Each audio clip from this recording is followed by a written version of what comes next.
Okay, it is 10:01, so we'll give everybody a couple of minutes.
Okay, so we have 81 participants. Cool.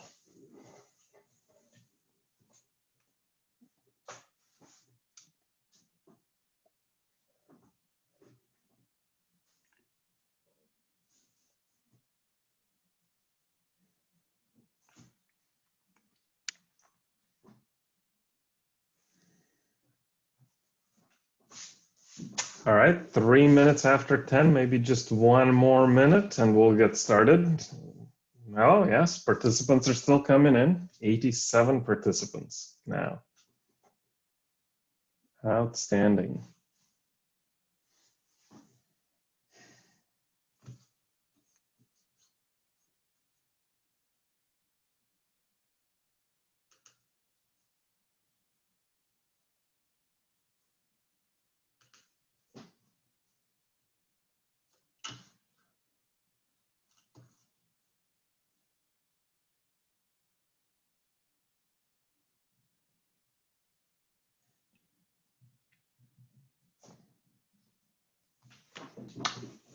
Okay, Elise, Natalie, whenever you all would like, hit that button and let's get started.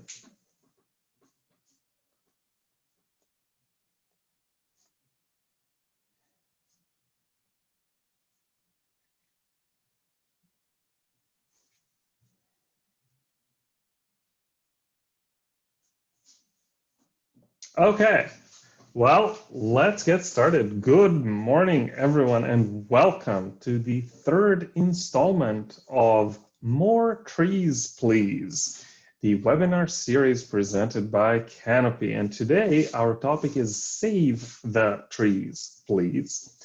And we have two outstanding speakers with us, Alison and Dave. And also we have our usual hosts, Elise and Natalie. And I will simply introduce everyone, and then we'll turn it over to our first speaker. And I will just remind folks that if you have questions for our speakers, please type them into the question and answer box using the Zoom question and answer feature, and we will get to those at the end of the two presentations. And if you need technical support, please click on the chat box. So chat for technical support, question and answer for questions for our two presenters. And our first presenter is Alison Hicks. Alison is a Mountain View City Council member with a special interest in what makes public places in our cities great, including small businesses, culture, and urban forestry and greening. Alison has a master's in city planning from the best university around, UC Berkeley, with a focus on housing and project development. She worked with affordable housing nonprofit Northern California Land Trust, and she also worked to revive Oakland's downtown entertainment district when Jerry Brown was mayor of Oakland. Alison also worked to make San Jose's Lincoln Avenue more walkable in the early 2000s. And more recently, she has worked with the nonprofit The Living Classroom to green schoolyards and bring children outdoors to learn. So with that introduction, Alison, please take it away.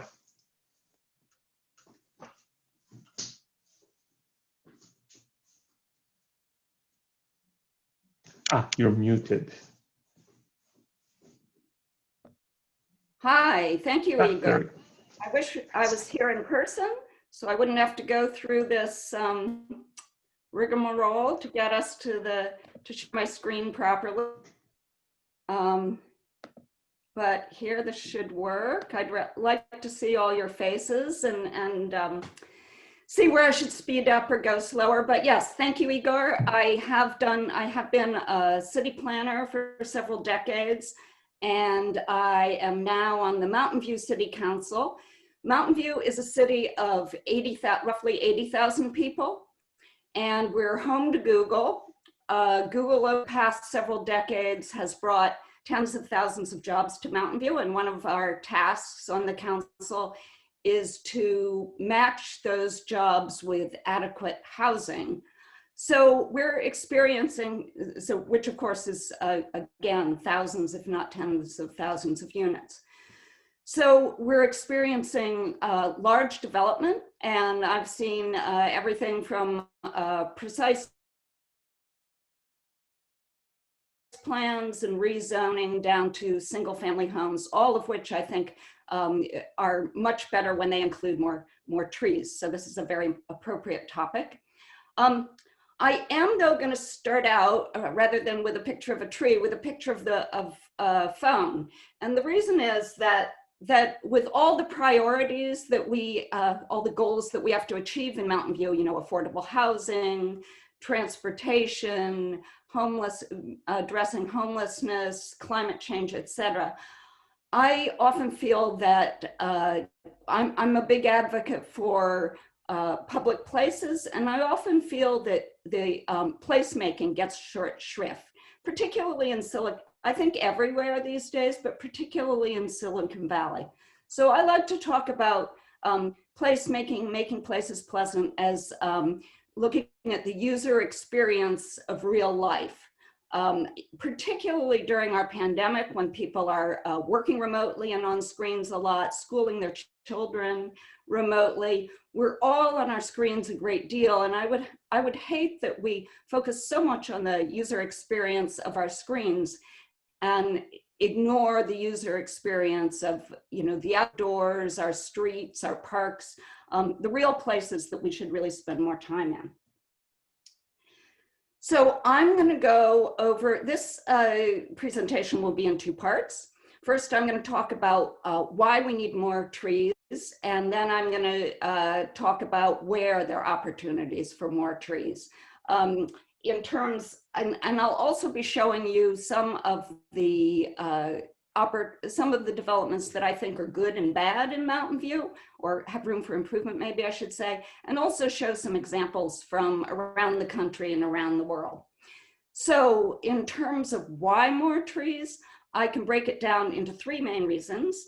It's for human physical and mental health. for environmental sustainability and equity, so that our health and environmental benefits can be spread equitably throughout our, the people who live in our city. But it really boils down just to one big reason. And that reason is that if we want humans to survive and thrive in our modern world, nurturing an ample and healthy urban forest is one of the big steps we can take. Given millions of years, the earth will bounce back from whatever abuse humans give it. And it's our species and other current species that need protection in order to thrive. So now to take each of these reasons in turn. First, health. Clearly, we're now experiencing a health crisis, but there were multiple indicators of a health crisis even before COVID. In 2014, after a half century of steady progress, life expectancy started to drop for Americans.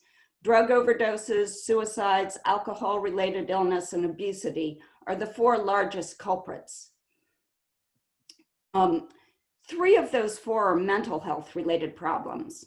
Health insurance data shows major depression is rising among Americans of all ages, but rising fastest among teens and young adults. The census recently reported 1/3 of Americans show signs of clinical depression and anxiety. And these and other mental conditions have amplified dramatically during the pandemic, and we've certainly seen that in Mountain View. Our other most serious health problems involve sedentary living. Our lives, even children's lives, are increasingly online and indoors. Growing car use means fewer people walk to school or walk to work for errands. Over the last 30 years, adult obesity has doubled in the US, and childhood obesity has more than tripled. But a growing body of research shows that nature in urban spaces addresses precisely the health problems that plague us the most. Thousands of studies across recent decades reveal how nearby nature improves human health, wellness, and productivity. Green spaces make people feel calmer and happier. Shade provided by trees reduces the heat island effect. Trees filter car fumes and other toxins from the air, and people living near trees show clear health benefits.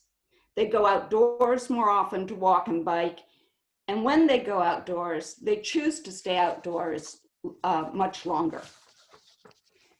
So my second reason for more trees is the environment. We're experiencing extremely rapid urban development. According to a recent Forest Service study, cities in the US were covered 2.5% of our land area in 1990, yet are projected to reach over 8% by 2050. And if that's a hard amount of space for you to imagine, that would be greater than filling the area of Montana, Vermont, and New Hampshire combined.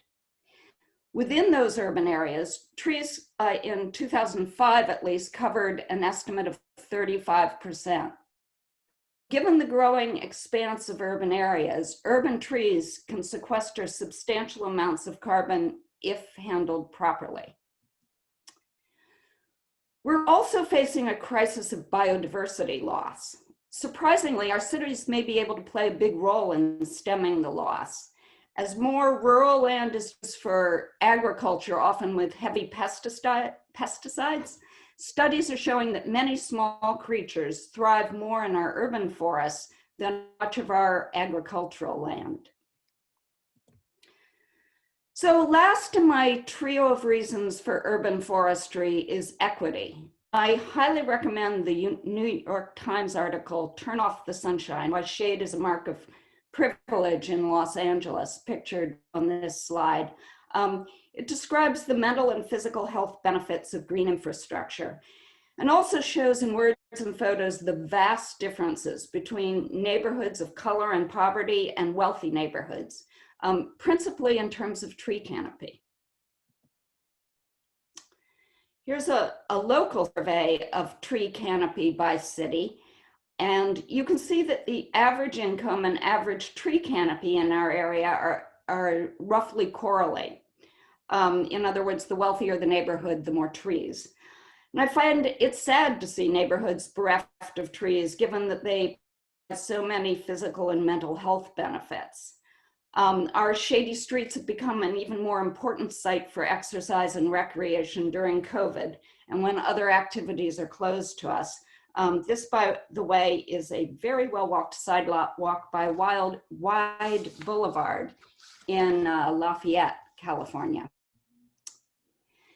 So as the New York Times article notes, many low-income neighborhoods are concrete jungles compared to what you just saw in Lafayette. And because trees filter small particulate matter from our air, people living in cities far from trees tend to breathe dirtier air and more likely to suffer from asthma, lung cancer, and a host of other health problems. This slide here is the 666, a bike and pedestrian path built on an elevated and unused train track and passing through and linking multiple neighborhoods, both lower and higher income in Chicago.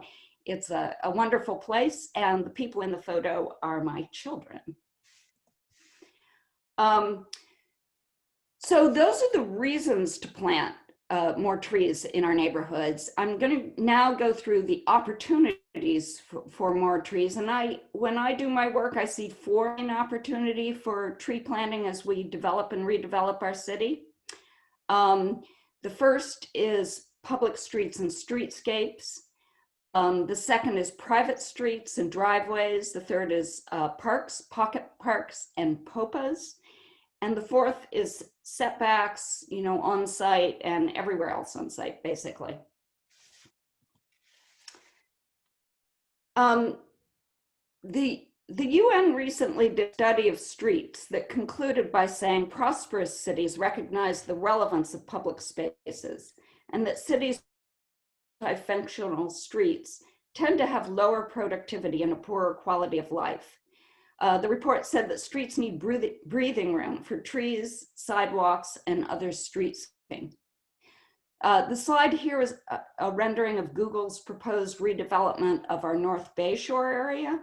And when we did the precise plan for this area, we paid special attention to just those wide setbacks along the street. You can see that this is a particularly wide setback with room for multiple rows of trees, separate bike paths, picnic tables, and other landscaping. So large redevelopment processes like the Google development in North Bay Shore are one way to get green tree corridors. Another way is to get them parcel by parcel as individual buildings are built. Because we're going up taller, this is a proposed apartment building in our San Antonio area. And this lot will get wider setbacks for trees, and as you can see, park benches and other landscaping when the taller apartment is building is built. So I believe that we can reclaim our streetscapes and use them as linear parks as we develop. Cities around the country are carving parks with wider sidewalks out of unattractive city blocks and lining them with trees and other plants. This photo here I'm particularly fond of. It shows a forested walkway in Buffalo, New York, designed by Scape Studios. And here's that same forested walkway when you're actually walking inside it. You can see you don't even feel like you're in a parking lot anymore. There's another view of it, and then another view from the top. Linear parks like these put parks in neighborhoods where we never find space for them otherwise, and allow people to do outdoor activities they like best, like walking and running. So the second place we can put more trees is private streets and driveways. These photos show typical new townhomes and row home style development in Mountain View. And as you can see, a good part of these lots end up as long private driveways. The view from many, maybe most windows in these homes is a view of a paved driveway tunnel. And I think there are opportunities to make these much more pleasant. Compare this with the development of similar height and massing in Washington, D.C., where the private street or driveway is developed as a place pleasant for residents to spend time and look down on from their windows. And there are even roof decks that they can look down from. The landscaping is redistributed, leave room for trees. And the developer describes this shared private street as a woonerf and says woonerfs are the streetscape design that are sweeping Washington, D.C. This is I've seen increasing woonerf development in both Southern California and the Northeast. And I'm trying to encourage that in this area and some of our developments as well. So what's a woonerf? It's a shared private or public street open to cars, pedestrians, and bicyclists. Sharing works because it's not a rapid thoroughfare for cars. And the model began in Holland. It typically includes permeable paving, room for some trees, and possibly lighting to encourage gathering at night. So here's a woonerf or shared street in a different configuration. It's the award-winning Blackbird Development in LA, enabled by LA's small lot zoning, and it encourages denser development reminiscent of single-family homes, although these are duplexes and triplexes. And as you can see, woonerfs encourage community around a shared and landscaped driveway that also acts as a public square. The trees here will grow in over time. So another opportunity for more trees is parks. We're doing a lot of housing development in Mountain View, and that creates an opportunity for more parks of all types. Every time we do a sizable development, we either have a park created on site or we get in lieu fees paid to us by the developer to create an off-site park. The picture here is a pocket park carved out of a little used space by a major street and highway in New York City. You can see the highway on the left. This is another view of the same pocket park. And yet another view. This park has water filtration functions as well. Unfortunately, many suburban parks tend to be large stretches of grass for ball games with a few trees around the edges. And what I see in these parks is that most of the time the turf is vacant and people are hanging out under the trees, which is exactly what they're doing in this picture. Can compare that park to Pioneer Park in Mountain View with abundant heritage trees. I find more people using this park and using the entirety of it. But luckily there's a movement to create parks that serve people of all ages and abilities and to create more nature-based parks. And I'm hoping this will encourage a greater variety of parks with more trees as Mountain View develops. I also want to say that clearly playground equipment can cohabit space with trees and more natural landscaping. The other thing the Mountain View City Council is trying to encourage is POPAs. POPA stands for privately owned, publicly accessible parks. These would usually be small parks on the site of a private development, but clearly open to the public. The one pictured here is a Fannie Mae office with a POPA tucked in between buildings, and it's more urban than what we're doing really in Mountain View. Ours have been at apartment and mixed use developments, and I'm hoping they'll allow us to get a wider variety of park types with trees and intimate spaces for people. So the last place we can encourage trees is basically everywhere else, setbacks and multiple places on site. This is Mountain View's recent San Antonio development, ever-involving development. And you may have seen it. It's on very near the border of Mountain View, Palo Alto, and Los Altos. I think it's to some degree an example of missed opportunities, but as it evolves, I hope that we can find those opportunities and do some placemaking and tree planting here. Just to point out a few opportunities. One would be parking lots. Parking lots can be opportunities for trees. On the left here is a Google parking lot that is well planted and as the trees mature should provide a lot of shade. The right, I think, is even better. It's a racetrack in Kentucky that when people are not at the races becomes a park, a gravel-laden park with a complete tree canopy. And I think that Palo Alto has a parking lot tree ordinance that Mountain View might be able to learn from.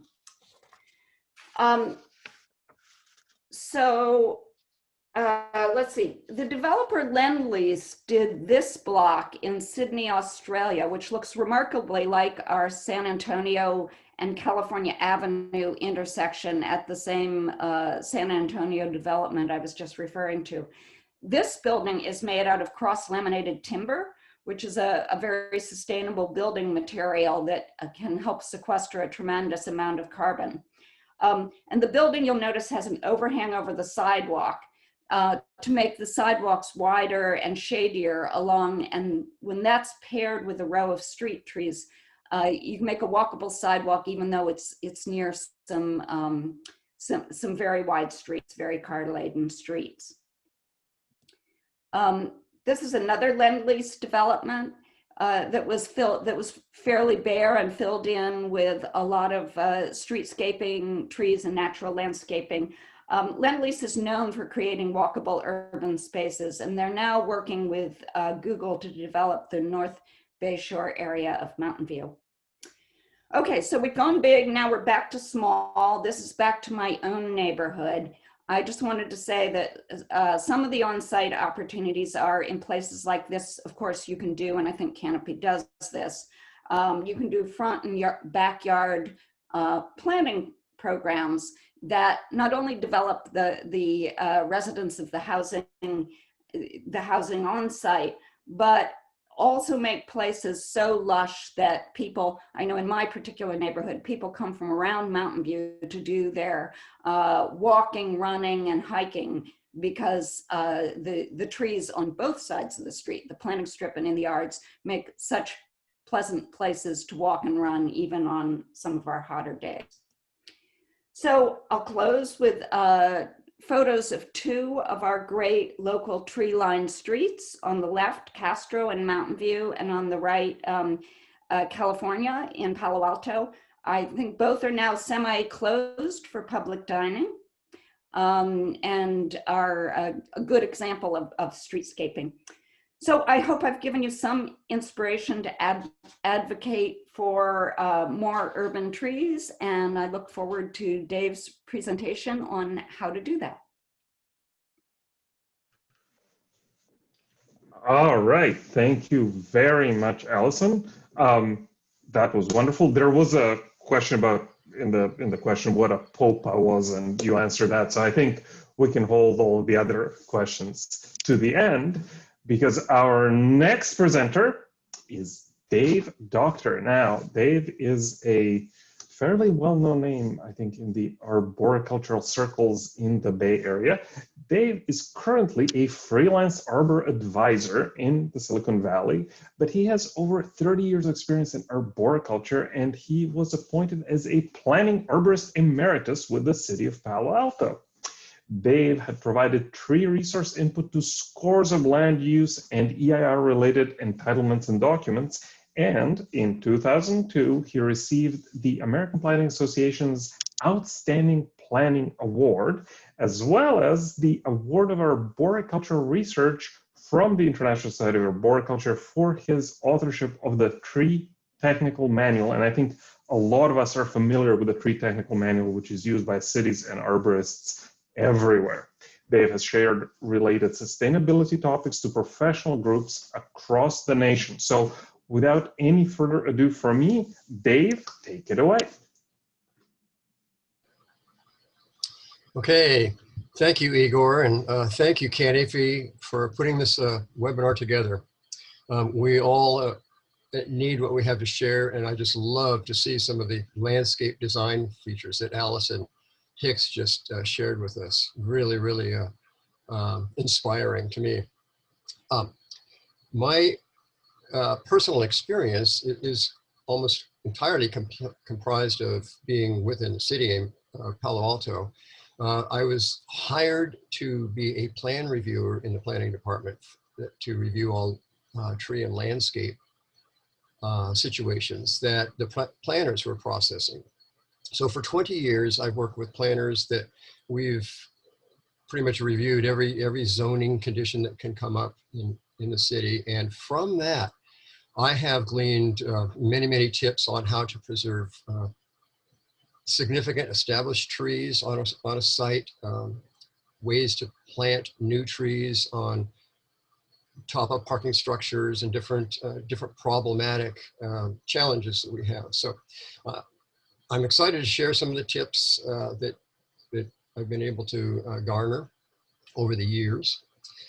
A word on the tree technical manual that Igor was mentioning.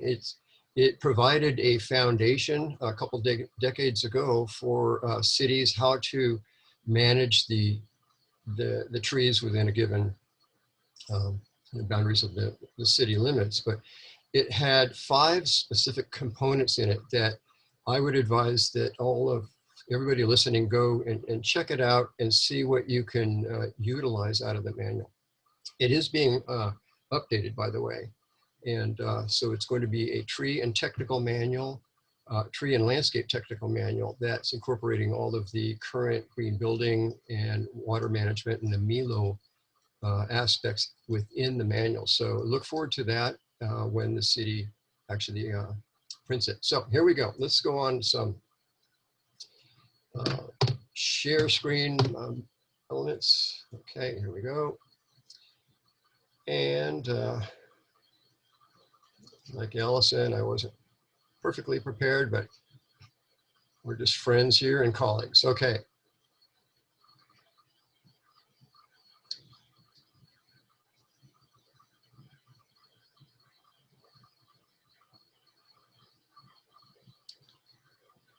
Okay, thank you for your patience.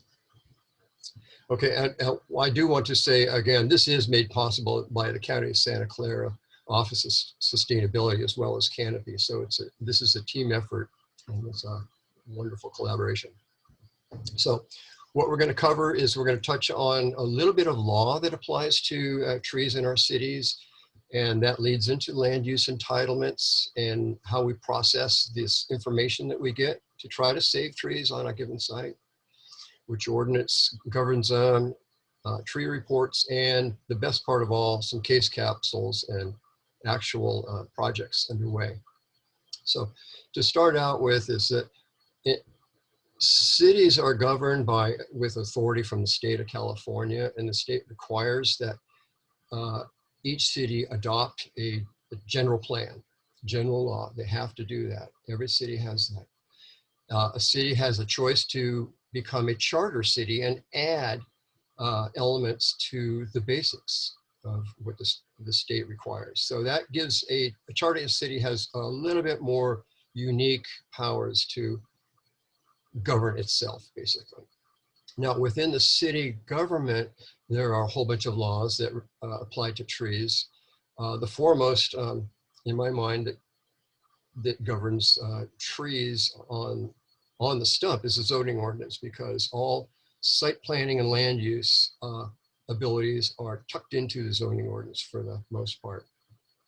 But the general plan also houses and gives authority to things like an urban forest master plan, the sustainability plans within a city are all authorized by the higher level policy documents.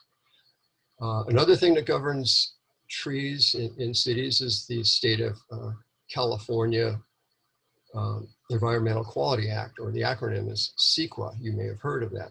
That protects biological resources in every city in the state. And it's specific in what is a biological resource. And specifically in our case, it is if a tree is protected by a tree ordinance. If a city even has a tree ordinance, those trees are subject to review by the scrutiny by the CEQA process, if the project is a legitimate project in city. Sounds convoluted, but it is important on specific properties. And lastly, most cities are going into seeing the importance of design review, working really closely with architectural review boards, planning commissioners. This is neighborhood context at play in a design review process. And that is where the most ability to speak to and protect trees comes into play in in the review process. So a couple assumptions or facts here that I want to touch on is that Alison pointed out that the value that trees have to a community. They actually contribute big bucks.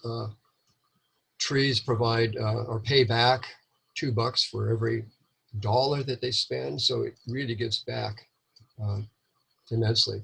And as we know that during plan review, trees are a source of controversy, a lightning rod.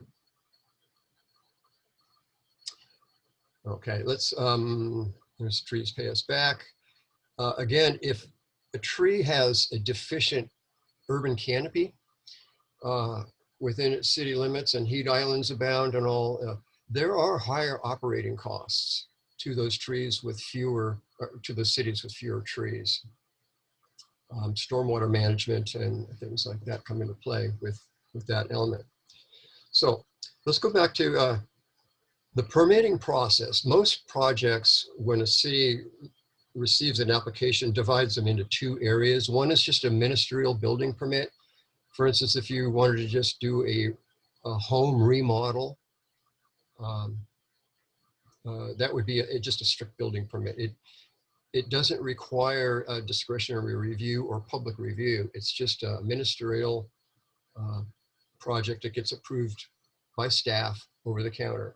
Conversely, larger projects are discretionary, and there is built into discretionary projects. Let me see if I can make this work. Yeah, on the right side.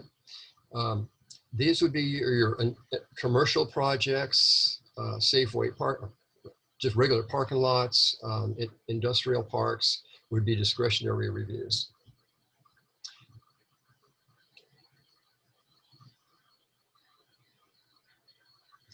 Okay, in building permits, one tip that we've learned is that whatever tree information we can pull together in our survey of a project, we found that it's extremely helpful to print them on the plans.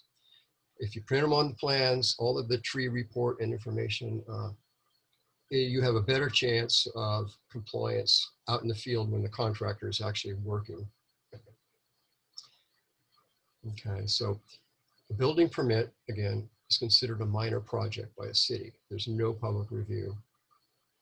And if a tree is to be protected with just a simple building permit, it's almost always the owner's volition to protect it or not. There's no regulatory ability for the city to step in and make them protect a non-regulated tree. It's important to know and remember. Discretionary projects. There's, because of the public review, added concerns and mitigations become conditions for a project approval. So to keep the healthy trees living or the significant trees integrated into the building project, a condition must be written by the planner.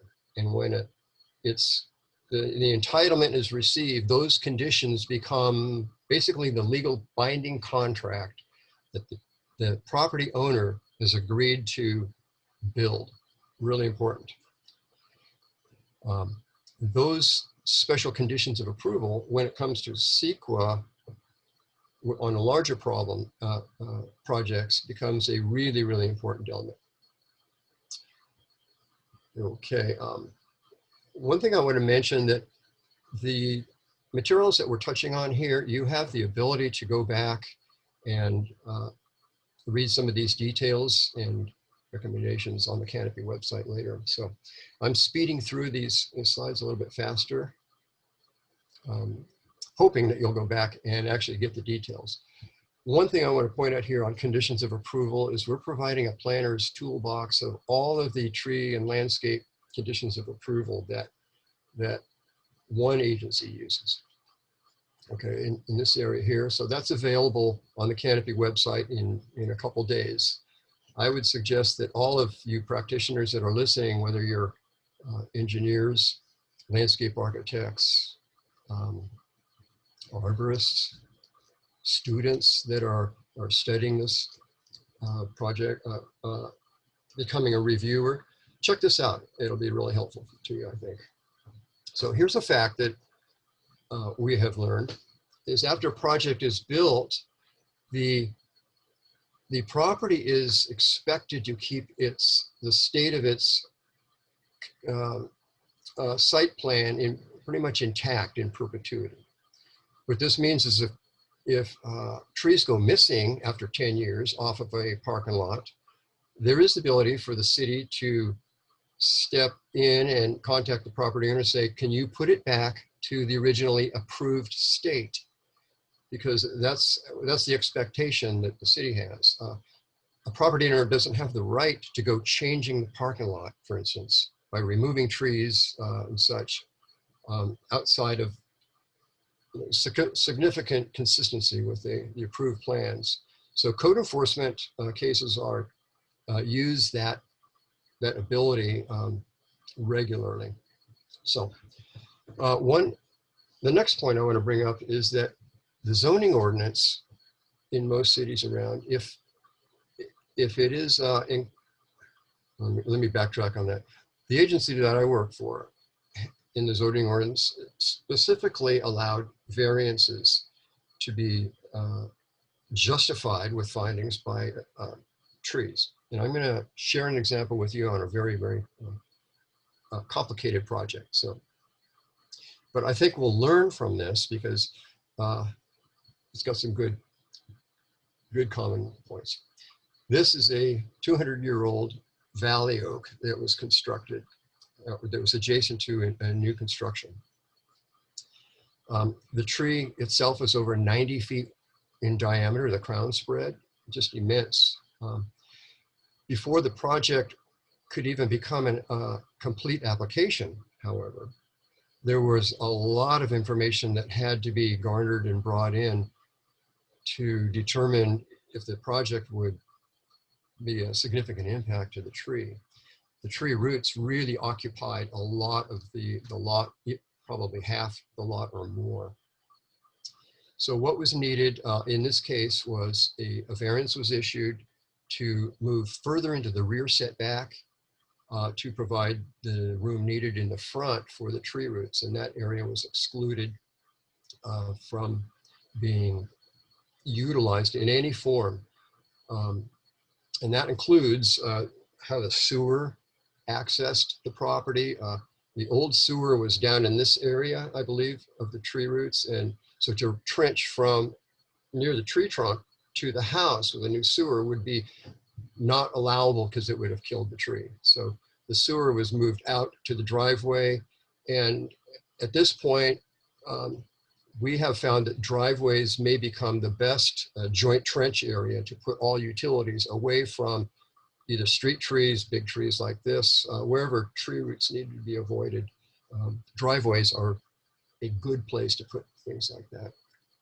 So here's another case study. And we're going to spend a while with this one because this becomes pretty much the similar story in any town USA where an older house is due to be demolished. A new two-story structure was proposed, and also they wanted a basement. And in the early site planning review, the arborist put together his tree report and identified there were 5 oak trees growing on or over the property. Actually, most of them were on other people's property that overhung the entire site. And the tree roots, you can imagine, in this area, went from property line to property line. So how do you build a new house in this area or on this site? It's a typical subdivision lot, 50 feet wide, 120 feet deep for the new project. So are some of the dynamics that went into this. So you guys can take and glean whatever you can from this, but this is some of the things that this project incurred. You can see the oaks around the perimeter of the site really encumbered the site. So the overhanging branches became an issue for the second story. So before the project was approved and during the comment period, back and forth between me as the reviewer and the applicant, we needed to see how many branches would be cut off. So you can see this climber's putting up or allowing a story pole to judge which trees could be, which branches could be removed. Now, and at the base, we needed to find out where the tree roots were before we could even permit this structure to be considered. So ground penetrating radar was brought in, and Robert Booty is actually doing a run for, oops. He went along where the side of the existing house where the tree roots are, along the fence line, to determine where the roots were. And this is what he came up with in the graphic. As he went along his scan along this right-hand side of the page here, you can see all of these X's that represents, each one represents a root. And he was able to determine how deep that root was, where they were, and how deep was really critical. And whether there was even a root there or not. For instance, in this area here, there are no roots. And that's an opportunity for, well, maybe a light well could be in there, or it adds to the decision-making part of the process. So for the architecture review board meetings and discussion in the public review, what would the project look like? The architect, who is Young and Borlick Architects, produced this plan and showed that the tree character would still be left. These would be the branches to be removed and allow them to build a custom 2-story house up in the tree branches. And that was the plan. And the neighbors did not object to this whole process.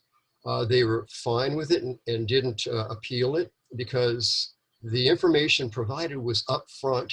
They felt confidence in what city staff was doing with the developer and that their trees would be okay. So that was very, very important in the process. So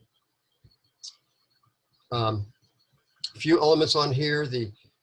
All of the tree protection requirements were printed on the building permit set of plans. Shoring and the basement excavation was highly managed. It had vertical walls and shotcrete. And let's see here. The project produced a full-size sheet of all of the tree protection information, including which branches would be cut off. So this sheet actually was part of the building permit set of plans. Why that's important is that it means that this sheet is out in the field when the contractor is actually building. So there's no excuse why other branches may need, could be cut off if he did, or it keeps them honest. The vertical cut shoring detail is on here, so there's no excuse for them overcutting into tree root zones areas. And here's something, a machine that they use that allowed the stinger on this to be not impact tree branches. You can reach out over, and normal excavation and shoring rigs would do more damage than this rig, so I understand. So here's the finished project. It's a real success story in many ways. Okay. The one thing I want to point out here, if I can bring your attention to the lower right photograph, you see the neighbor's oaks over here, and the garage, the detached garage is in the rear of the rear of the property, in the rear setback here or there. And the driveway all the way to the street has not cut into the tree roots at all. This was extremely important in the review process before a building permit could be issued. This is a thin pancake layer of biaxial geogrid and rock, and then pervious pavers above that. And the oak tree roots, early in the game, we told the civil engineer that the roots need to define grade. So wherever the root flare is and the roots underneath the project, that became grade and was not allowed to be cut all the way across the property. So if roots define grade, everything was built up from there. So this driveway here, which slopes up, as it goes back, was a very successful non-root cutting technique that was used. And you can see the upper branches were required to be left and remain. They put the two-story part of the structure in the rear to avoid these tree branches on the right and left, and they made themselves a tree house. And lastly, something you can't see in this photo, but there is a basement in this project, and it was required to be only in the rear half of the building. So if it was a full basement under the footprint, it would have destroyed many, many roots up front where the oak tree roots were. So the project could not proceed with a full basement, otherwise it would have been contrary to the tree ordinance and would have been illegal for the city to permit that. So it's a great story on using many, many techniques all come together. Well, I must say that in addition to Young and Borlaug architects, the arborist on this job site was Ned Patchett. And Ned Patchett also is on the referral list of Canopy for arborist lists, who to contact to prepare plans for projects like this. Okay, I would advise assemble a good development team, including a good arborist, civil engineer, and connect with your city staff if you're preparing reports or information for projects.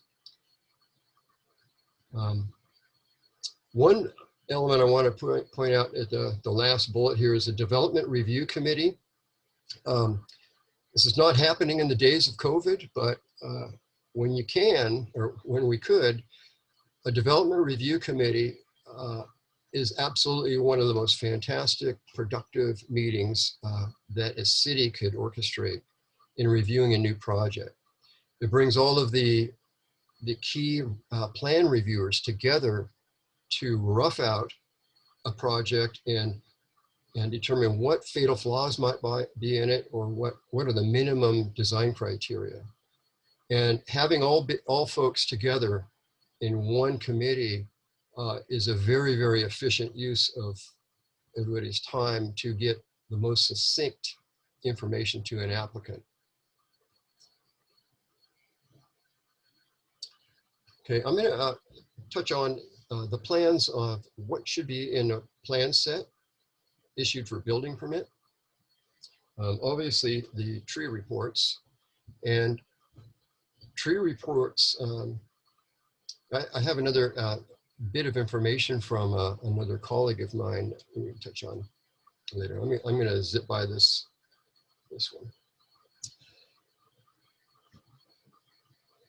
one. The middle bullet here,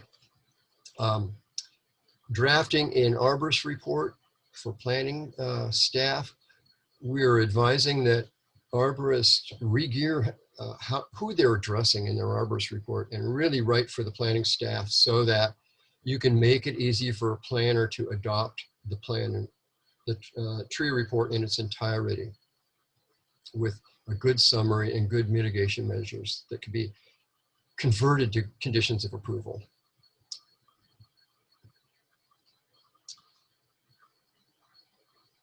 Okay.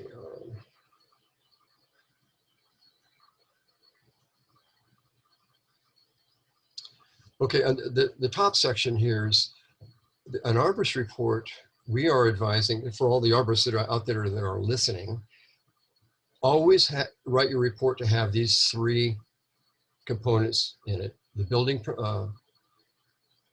gear it to these three phases, I should say, prior to building permit, demolition, and construction. If you don't, I think the arborist report could be inadequate and miss some things. Okay, here's some information that this arborist chose to put in his report. And I liked this because he was very, very specific. That gave clarity to the design folks. So for instance, on the upper left, 26 feet for tree number 13 was needed. Well, that 26 feet for a tree protection zone was was transferred to the site plans by the project architect, and the building footprints and all improvements were kept out of this tree protection zone that was identified up front. So this information is intended to be transferred to the plans for a no encroachment zone. And this is a simple, quick little graphic of roughed out tree protection fencing around a couple trees during some early note-taking and drafting. The site plans got created, and you could see they're starting to put the infrastructure around some of the existing trees that are there. This one here is in the middle of the island here. Can that be preserved really in that skiddy of a landscape island? No, we don't know. You'd have to provide a different type of element. Okay, I got 5 minutes here. So let me zip through a pictorial element. Tree protection fencing, a note on this right-hand photo here. This is probably one of the best trunk wrap scenarios that we have found, with just straw wattles around the tree trunk and then 2x4s. Really successful. Now, winding out towards the end of some of these tips, there are 8 There are 8 documents that we have uploaded on the Canopy website for you, and they'll be in the resources portal. This one specifically is a full-size sheet that should be issued with every building permit that gets issued within a city that has trees on it, even if there's only street trees.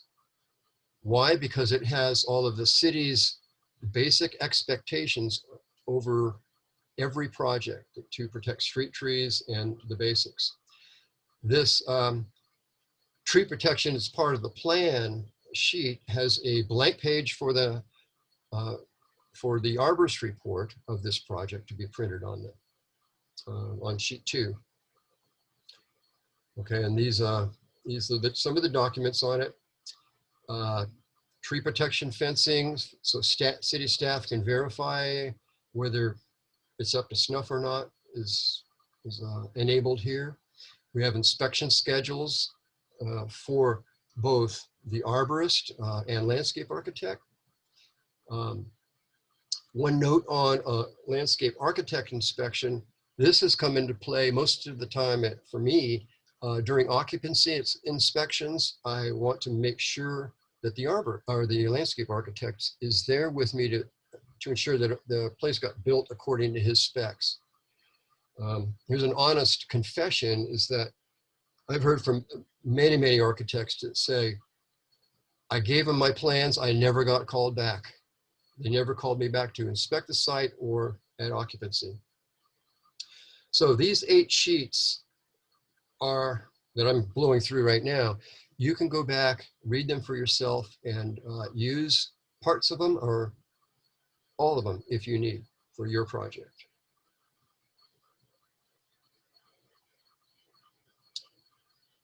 Even if everything's set up right, things can go wrong, like which happened at this job site.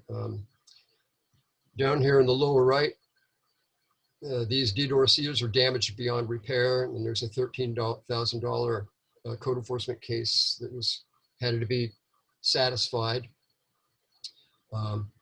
This oak here was replaced with a 60-inch box after an independent subcontractor took the fence down and went in and did those trenching for water lines, sewer, everything else. Here's a note on a city-owned street tree. This is a curb and gutter replacement project that just devastated the roots of this tree. In this case, the Public Works Arborist was supposed to have been called. They weren't, but this kind of destruction goes on in every city every year without fail. And the same scenario could go on over on the other side on the sidewalk, and that would be devastating to this tree, for instance. So the engineering that issues the contracts for these types of projects and operations that do the inspecting or urban forestry need to get synced up together to prevent scenarios like this. Really quickly, this 5-lot subdivision was submitted in one area of the town that had a lot of oak trees on it. After vetting and review, they could only really put 4 lots, but they did it successfully to avoid damage and destruction to the oak trees. Really quickly, the new lot lines were developed to put the oak trees that were on site in the side yard setback of each parcel. That meant safety for the oak trees instead of being in the middle of a lot that would be encumbered from a new house. So the new lot line configuration was able to save all of the oak trees on site. Way better than the 5-lot subdivision that would have taken out or conflicted with some trees. Big site here. This site was Ricky's Hyatt. It was an EIR was prepared for with many trees on site, both protected by the tree ordinance and non-protected, unregulated. So they were all came into scrutiny of the project.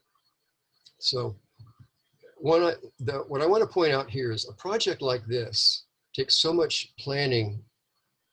And in this case, it was D.R. Horton, America's Builder, that was the contractor, owner, and developer of this site.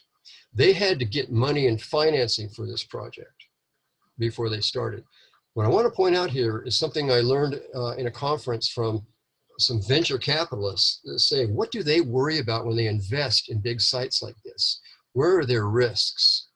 So this is one of the things that we were talked about. All of these elements here, they had to investigate before they even funded that project. And in here, all of these parts, these processes are cost elements to them. Where's the money spent to them? So in their costing, they had to pull all of us consultants together. Everybody that's listening to this webinar right now probably is on this list.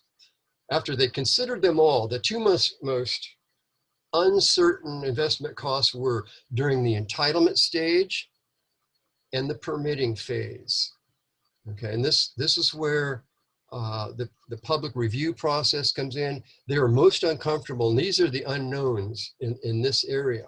And this is true for investors across the country. This is the parts that they worry about the most. So how do you fix that? How do you minimize the risk here? Is basically put together a good local team of professionals that are used to and know their way around permitting in the local city that you're working in. Why that's important is if you get big Wall Street money coming in from Chicago or New York into the local Bay Area, do they know, do their planners know our local areas? I would advocate the local folks know better than others. These are some of the deodorus cedars that were not protected under the tree ordinance. They were, however, ultimately protected and designated as biological or aesthetic resources, I should say.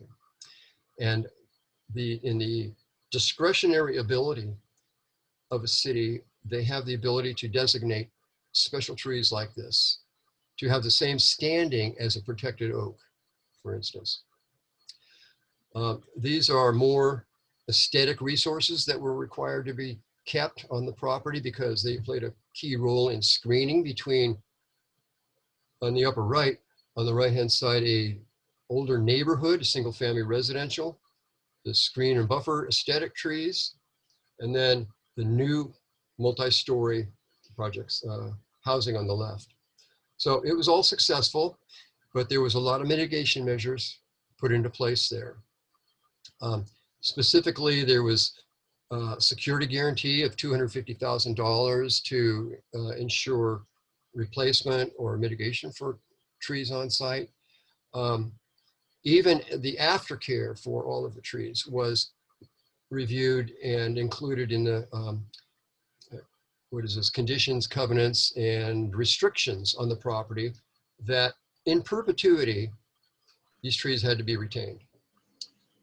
So with that, there's so much more, folks. I'm going to have to ask you that you visit the Canopy website after this last slide. This is one of the most important slides. So what ordinances govern what trees on any given city, USA?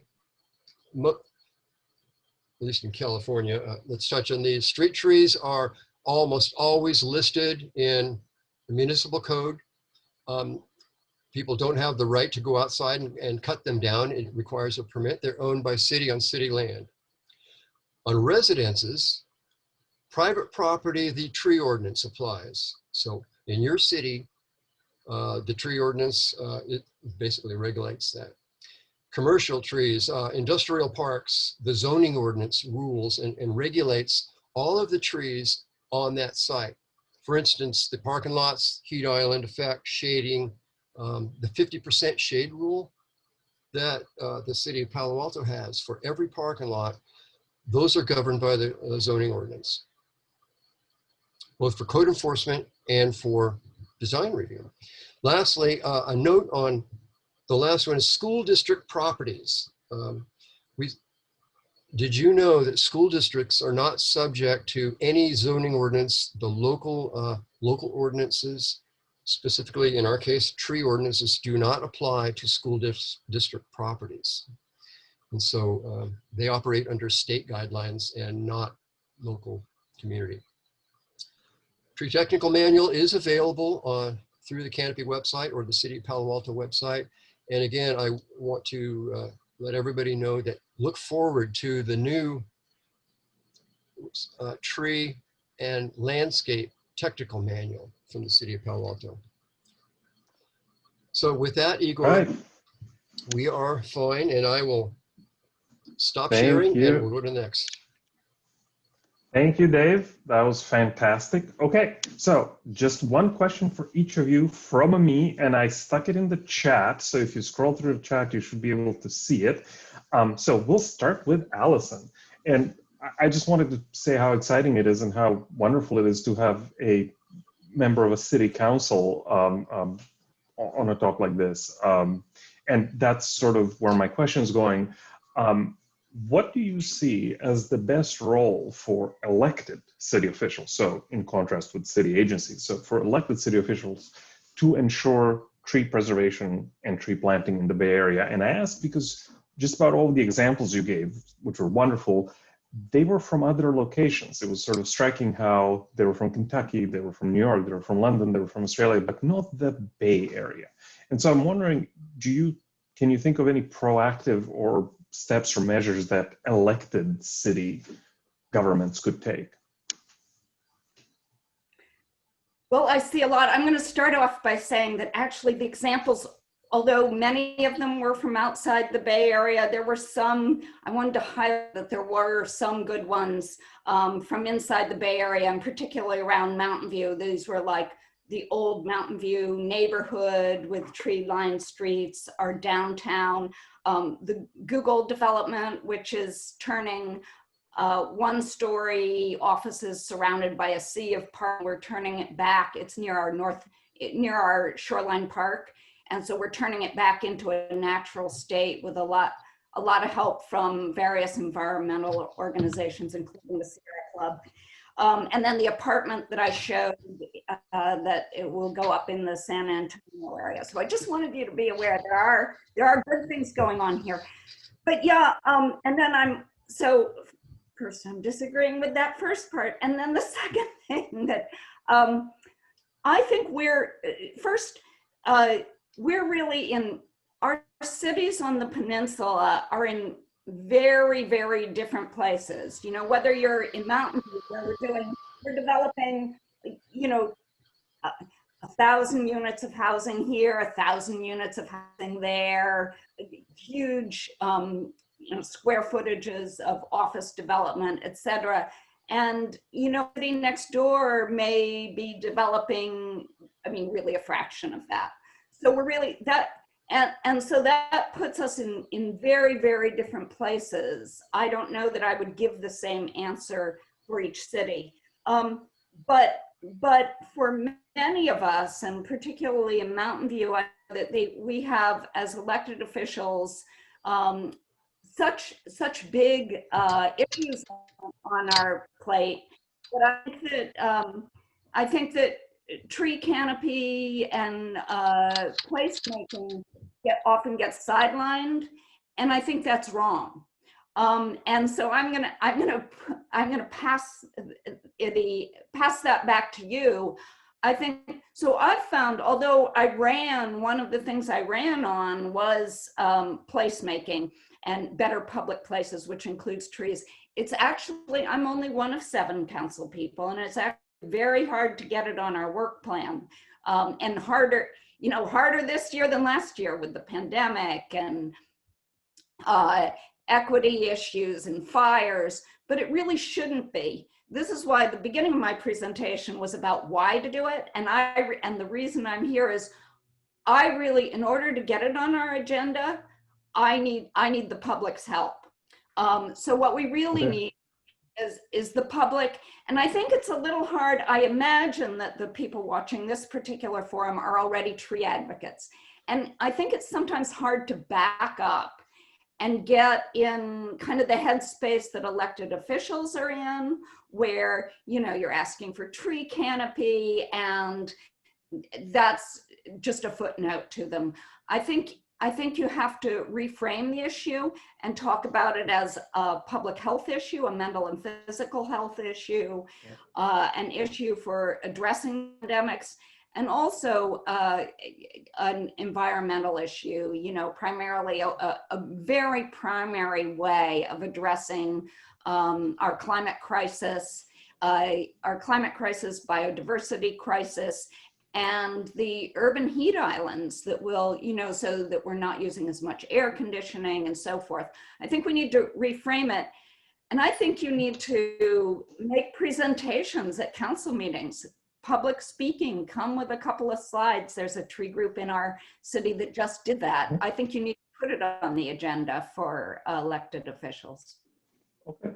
Terrific. And just to be completely clear, I'm very aware that for the vast majority of elected officials, this falls down on the priorities list, even if that's not how they meant it to go. And that's why we all appreciate you coming here, because you're one of those folks that's really pushed this, and this has remained on top of your agenda. That's, yes. So of course, I would love to ask those elected officials who are not here why they're not here, but as you just pointed out, it's because there are so many other issues. So we all very much appreciate your wisdom and your input. And yes, thank you very much for that answer.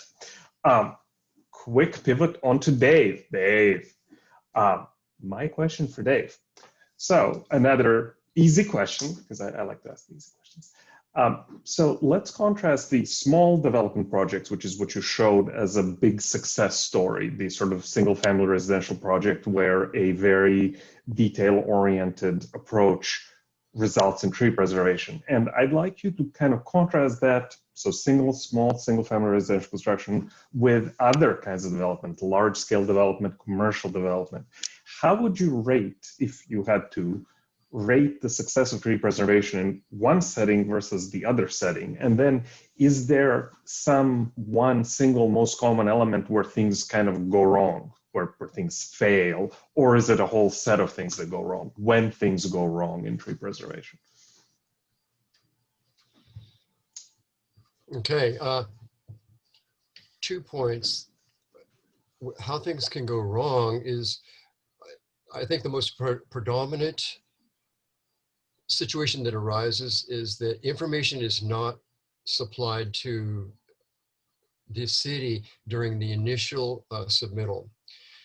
Tree information, the basics are missing in a lot of projects, a lot of cities around. And that's the one single most important issue that compounds later in the process if information is not right up front. Specifically, I'm going to ask all of our listeners to go to the Canopy website and download one sheet of paper. That was one of those 8 documents that I would recommend, and it's called the Tree Disclosure Statement. And that obligates the property owner to show every single tree on that site scaled on the plans, and it basically trumps the civil engineer and requires him to put the right information on the plan, including the branch canopy. So now the city reviewers, whether it's a residential or a high density project, can see where are the tree roots and the size space needed to be excluded from development, frankly, around that tree. And that's the #1 problem that occurs with the planning and design review process. Difference in a larger discretionary project and a single family residence is basically the size of the lot. Things are so crowded on a small project that it's very, very difficult, more difficult to get tree preservation on the residential site than a large project where you have more land to smoosh around with infrastructure. Okay, that, I honestly hadn't considered that. So, wow. Okay, fantastic. Well, thank you both, Dave and Alison, for indulging me. Again, really appreciate you both being here. And I think I will turn it over to Elise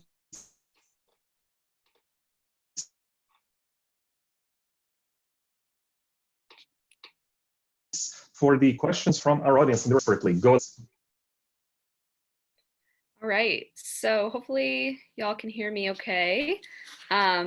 So Dave and Alison, a number of questions that have come through really relate to tree preservation during development, particularly the kind of conflict that you may have witnessed between, it's like a conflict of interest between developers sometimes and tree preservation. And so I'd love for maybe Dave, you can start first sharing how you get developers to preserve trees on sites. Like what does it come down to in terms of getting larger trees and older trees and protected trees preserved and built around, let's say, and also just what determines what gets built around and what gets removed. So I know this is kind of a loaded question because there's a lot of things that influence it, but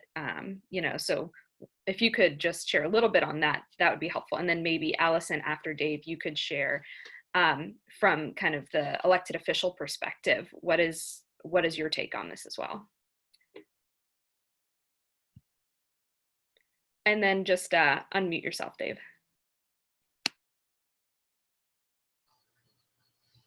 Yeah, all trees are saved in early planning, the planning stages before approval. So these early submittals to save the trees, I encourage the applicant to basically come on in and meet with us at the counter if needed with their problematic site. But I think the back and forth of comments that get written back to the applicant to get forwarded to the arborist, those are when the successful tree protection projects result from, is when there's collaboration early up front. So I would encourage applicants to connect with city staff directly. Yeah, that's great. Yeah. No, keep going. Sorry, Dave. Oh, I think that's it for that part of the question.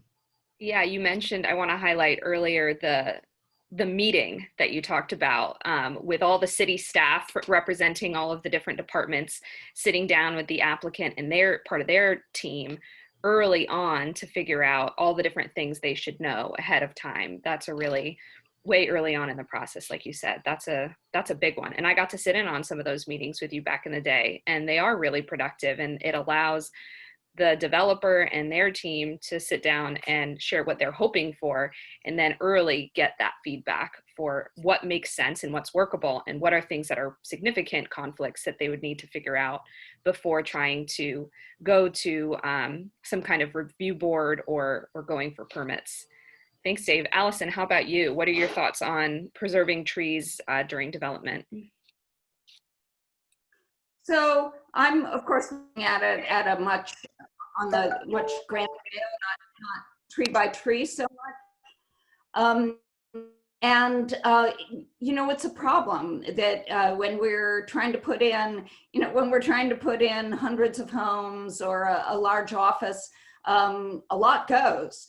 And I think so I'm going to go back to first sort of public education. And one of the things that we've been discussing in Mountain View is that we need to talk about tree canopy and not just number of trees, because one of the things we see developers want to kind of take a whole lot down and then, like take 30 trees down and say I'm planting 60, but the 30 trees had a huge canopy and the 60 have no canopy at all to begin with.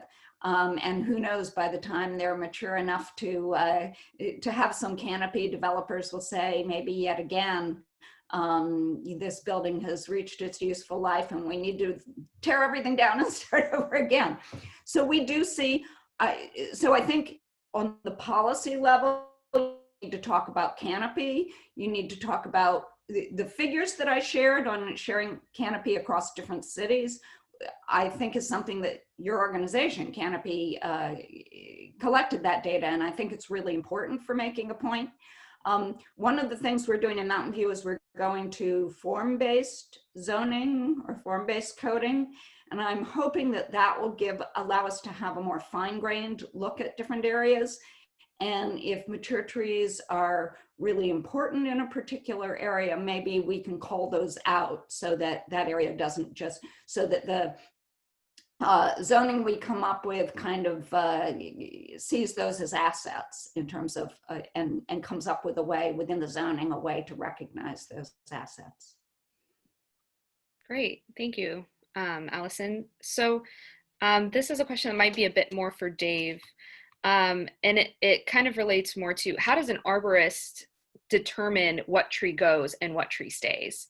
There's the things that you mentioned. One of the best things you can do early on is have the arborist do their report. They do their inventory, they do their site assessment, they provide that to the developer, and it gets put in with the plans with all their comments, like you showed with one of the examples. Each tree has its tree protection zone, drawn out and labeled, and you've mentioned there's a good bit of discretion, because you've said there are protected trees by the code, and some cities call them protected, some cities call them heritage, things that are protected by the city tree ordinance. And then you mentioned you have discretionary ability too, from the city perspective, to designate trees to be protected on a site, even if they're not or to be preserved on site, even if they're not a protected or heritage species. Could you speak a little bit to that element as well? How do we save, or do we save trees, that aren't protected, that are big and beautiful and occupy a site too? Okay, that's an important distinction between the heritage trees or protected trees on a site. An arborist assessment would immediately have to identify those trees as needing to be retained in the project, and the other trees are not, as far as the reporting. The required trees to be retained are the protected trees. It's not the arborist actually that determines the other trees to be retained on the site. It's by function of like in the case of Palo Alto, the Architectural Review Board recommends approval, and it's the planning director that authorizes certain trees to be designated to be retained. In the case of aesthetic resources, non-protected category of oaks or redwoods, all of their species are subject to that. It's the will of the design review process, and it's the zoning ordinance that's the authority to keep that. So those trees. Tree ordinance is codified ministerial fact that they have to be designed around unless they meet the ability to be removed, as reflected in an arborist report. So in the case of a protected tree, for instance, an oak tree, it's the common practice that you can't put a building footprint on top of an oak tree and say, because it's proposed, it gets to be removed. The building needs to be designed around the tree. And so the arborist would immediately have to, take that understanding and make a basis of his or her report that designing around the oaks is mandatory. The other trees, though, Elise, are saved by virtue of the zoning ordinance and public review process. The arborist would, go ahead. No, go ahead, Dave. I thought you were done. Well, in the arborist report, the other non-protected trees, arborists should comment on those, the value, why they might be or should be considered to be designated by the planning department to be kept and retained for a specific purpose. And the property owner has to have buy-in because it's voluntary that those trees be protected. So it's a joint process in the public review process before it's approved. Okay. Kind of convoluted, but there it is. So you're saying in Palo Alto, the Architectural Review Board does consider landscaping and tree preservation when they're reviewing projects, but they rely on recommendations and feedback from the project arborist as well as the city staff who have been reviewing it to help them to decide whether or not a tree should be deemed preserved in place and protected in place, or if it should be boxed up and kept alive and replanted somewhere else on the site, or taken out and mitigated through additional plantings or fees in lieu of planting, or whatever the situation, whatever the policy might call for. So we're almost out of time. I recognize that. So there are a number of questions that have come through that we haven't gotten to, and we're going to make our best effort to address those, and then we can follow up with all of you attendees with answers to those questions. So thanks so much. Thanks, Dave and Allison. Thank you. Okay. Well, thank you all. Thank you, Allison. Thank you, Dave. So, as Elise mentioned, we will try to provide the answers to the remaining questions later today in a follow-up email. And please stay tuned for Canopy's next webinar series in the spring. Now, very important, when you exit this webinar, you will be prompted to fill out a survey. Do it, because if you're an ISA certified arborist, you will receive your CEU code upon submission of the survey. And if you look at your chat box, you will also see a link to the survey there. So as you exit, fill out the survey or click in the chat box on the link for that survey. So thank you all very much. This was extremely informative, and I thought it was wonderful to have Allison and Dave today. So thank you all, and enjoy the rest of your day.